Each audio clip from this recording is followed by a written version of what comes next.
Hello, and welcome to Walking with Mark and with Jesus. Actually, it's the other way around, Walking with Jesus and with Mark.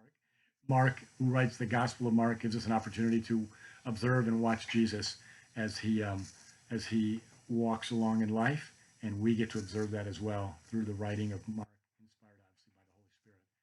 Hi there, I'm Jim Devore, the pastor of Cornerstone Church of Littlerock in California. We are in Mark chapter 10, verse 46. Mark chapter 10, verse 46. And they came to Jericho, and as he was leaving Jericho with his disciples, a great crowd, Bartimaeus, a blind beggar, the son of Timaeus, was sitting by the roadside. And when he heard that it was Jesus of Nazareth, he began to cry out and say, Jesus, son of David, have mercy on me. And many rebuked him, telling him to be silent. But he cried out all the more, Son of David, have mercy on me. And Jesus stopped and said, Call him. And they called the blind man, saying to him, Take heart, take heart, get up, he is calling you. And throwing off his cloak, he sprang up and came to Jesus. And Jesus said to him, What do you want me to do for you? And the blind man said to him, Rabbi, let me recover my sight. And Jesus said to him, Go your way, your faith has made you well. And immediately he recovered his sight and followed him on the way. What a short, simple, wonderful story. We need to understand something here. Okay, why would people say to a blind man to be quiet? Verse 48, and many rebuked him, telling him to be silent. There's this general understanding in the first century, and we often carry it today, that someone with a handicap, somebody with a deformity, especially in the first century, something must have gone wrong. Either their parents did something to disobey God or they did. And so in a sense, they're getting their just reward. Somehow sin has caused this deformity. Now let's just answer this in a broad way. Yes, sin causes deformity. In heaven, there will be no deformities, okay, because there will be no sin. But it's not a specific curse against a specific individual. Sin came into the world through the disobedience of Adam and Eve and corrupted the world. Romans says the whole world is groaning under the weight of sin, okay? And that sin then results in imperfections in human beings, in the planet, in nature, okay? So yes, it was sin that caused blind Bartimaeus to be blind, but not his specific sin in this case, but in general sin that affects mankind. Okay, now specific sin also causes problems as well. So there are direct consequences to sin, and there are indirect consequences to sin, which is what we see with blind Bartimaeus. So he's hollering out, Jesus, son of David, have mercy on me. A couple quick things here. He's acknowledging that Jesus is the Messiah, son of David, the one who walks in the line of David, and he's asking for mercy. He's acknowledging that he's God, because only God can give mercy. So he correctly identifies who Jesus is. And so Jesus says, call him. They call the blind man coming to him, and they say, take heart, get up, he's calling you. So they're like, oh, hey. They're like, be encouraged. He heard you. He wants you. He's calling to you. And so Bartimaeus is pretty convinced that he's not going to need the cloak anymore. He throws his cloak off and literally springs up and comes to Jesus. And Jesus says to him, what do you want me to do for you? And the blind man said to him, Rabbi, let me recover my sight. Let this be a reminder to us. Be specific about what you want Jesus to do for you. Be specific about what you want Jesus. If you've got a request, don't say, oh, Lord, bless me. Oh, Lord, take care of my problem. Oh, Lord, you know what my need is. Be very specific about your need. That will help you identify in your own mind what you're requesting of Jesus. So when he responds, you can see the specific answer to that prayer. He says, Rabbi, let me recover my sight. Jesus said to him, go your way, your faith has made you well. Your faith has made you well. Not the amount of his faith, okay? Not the greatness of his faith. It's who his faith was in. We know who his faith was in. You go all the way back up to verse 47. Jesus, son of David, have mercy on me.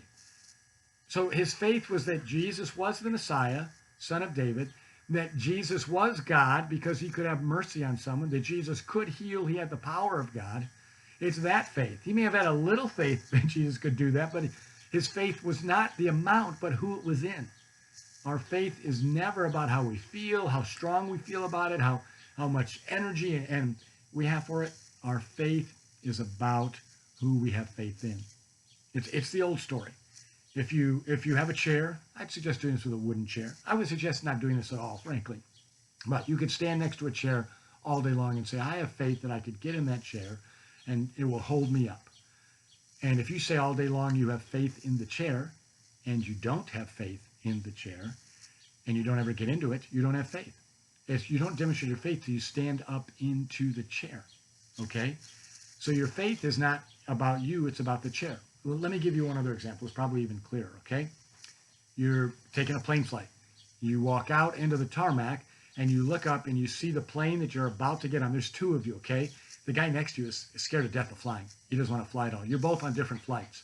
So they're dividing you at this point, and they point him to this plane that is in perfectly good condition, running well, looks great. Your plane has got oil and gas leaking out of the back of it, and one of the wings is bent.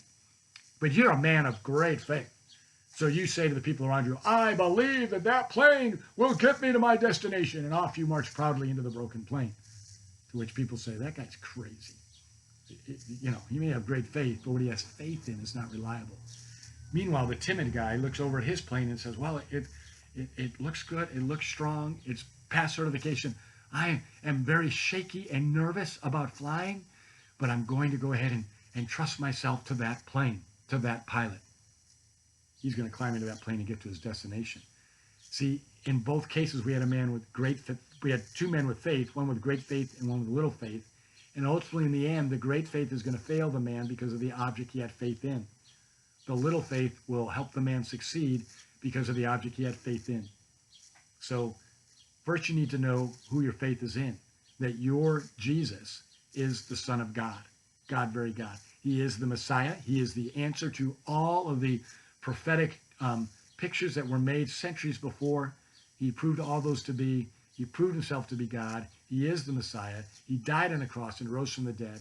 It's not about how great your faith is. It's about the historical fact of Jesus Christ and your willingness to acknowledge, I can't deny that. I don't have it all figured out. I don't have it full of understanding, but I'm going to go ahead and step forward. If you're willing to step forward with that, oh, you of little faith, then Jesus would say to you what he said to blind Bartimaeus, go your way, your faith has made you well. And immediately he recovered his sight and followed him on his way. Immediately Bartimaeus was able to see, and he began to follow Jesus. That's the same result for you, by the way. So many times we want all of the answers about what's it going to be like to be a Christian? Or I'm a believer. What will it be like if I make this step of faith and trust Jesus to do what he's asked me to do with my finances or with my relationships or with my loved ones or in my job? If I could just see the answer to what I want to do, if I could just see the future, then I'm willing to make the step. I had a college disciple who said to me, Jim, you always want the product without going through the process. To which I said to him, what's wrong with that? Well, that tends to be the way we deal with faith. If we can just see the product, we'll step into the process. Your product is Jesus Christ, the Son of God, the Messiah, your Savior. He's enough product for you. You should be willing to step into any process he lays before you simply because he is your ultimate security product. Let's remember that. Let's look forward to you putting our faith in Jesus and having Jesus say to us, go your way. Your faith has made you well. And immediately he recovered his sight and followed him on the way. Let's be followers of the way, not because of what we know might happen or feel good about what might happen, but because we know who our Savior is. God bless you. Thanks for joining me today.